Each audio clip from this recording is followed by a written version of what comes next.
There we go. Are you a fan of the Ragdoll effect that you can see in games like Skate and the Goat game? And you want to make your very own Ragdoll? I'm gonna teach you to make a Ragdoll in under 5 minutes. My name is Kretz, and this is Jellyfingers.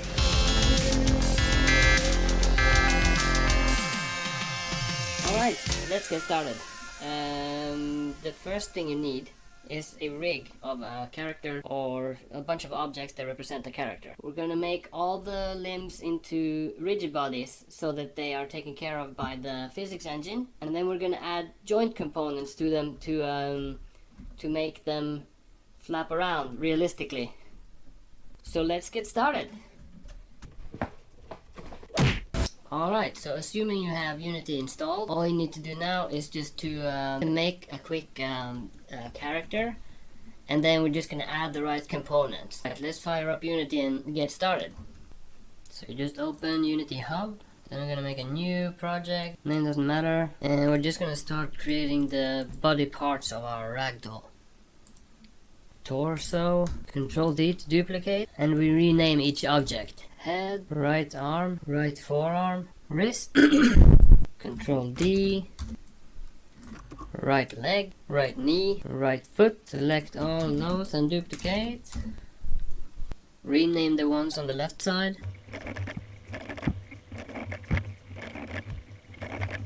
So now we have all the body parts. Now we're gonna make these into rigid bodies. So select all of them, add component, start typing rigid body, and it should appear. Add that. Now all of them has a rigid body, which means if you press play, something like this will happen.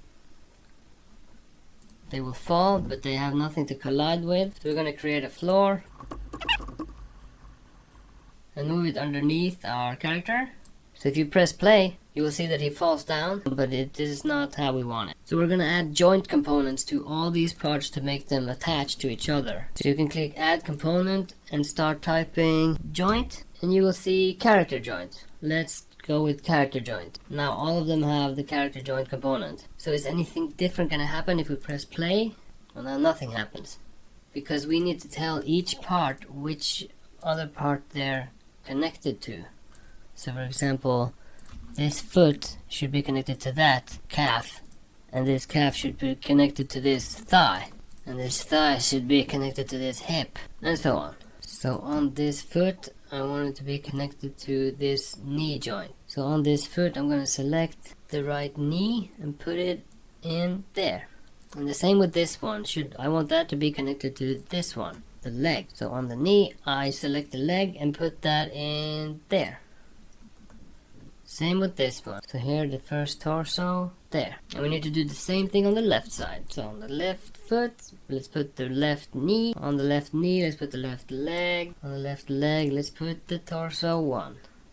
Torso 2 is also a child of torso 1, so let's put torso 1 in torso 2. The wrist is attached to the forearm, and the forearm is attached to the arm, which is attached to torso 2. Was that all of them? Let's play and see what happens. And let's go to scene view and select the hip, which is supposed to be at the root object, which all other objects are attached to. And I can't move it, so something is wrong. Let's see what it is.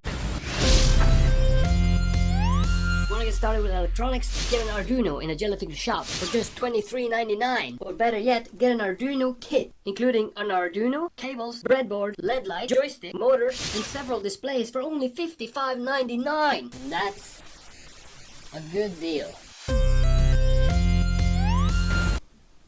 So on the object that you want to be the root object, you need to check that it's kinematic. It's kinematic on the rigid body. Make sure that is on and that use gravity is off. That means that you can move it around like you're doing right here while it's playing. So let's check that and then press play. Now if you go to scene view, you can move him around. But we can see that something is not right. And that is the positions of where the joints are. And let's change the lighting so we see the guy. Let's hit E for rotation and do that. We need to change the point of rotation for each joint. So let's start with the hip.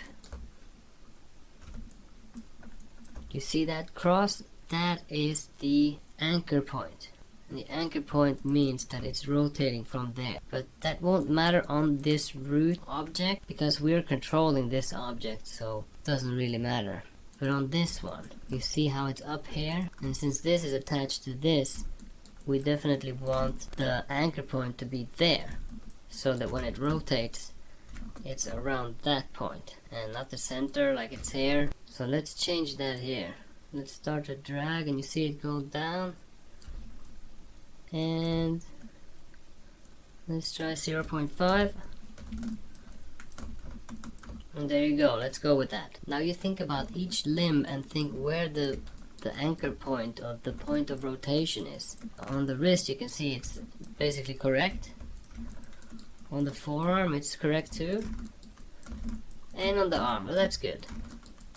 Arm, forearm, and wrist. Okay, that's good. What about the head? No, see, there's on top. We need it to be at the bottom. So let's just drag this.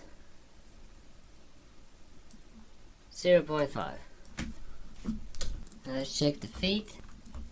That should be alright. That should be okay.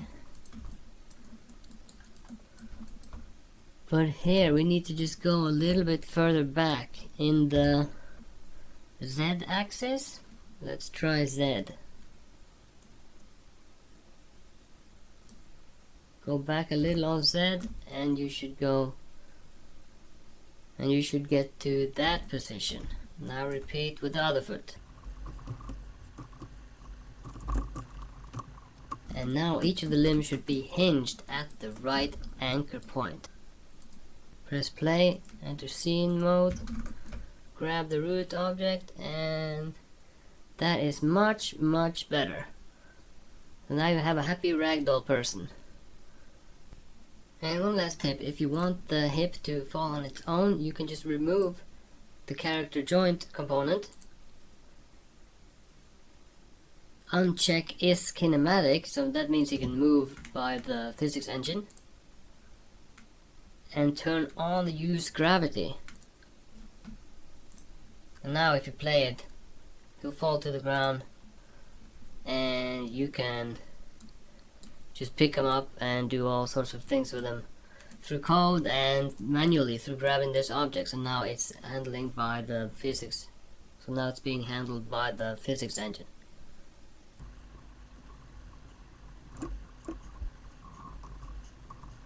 And that's basically it for making Ragdoll character setup. And thank you for watching my first tutorial. And please like and subscribe and all that. And see you later.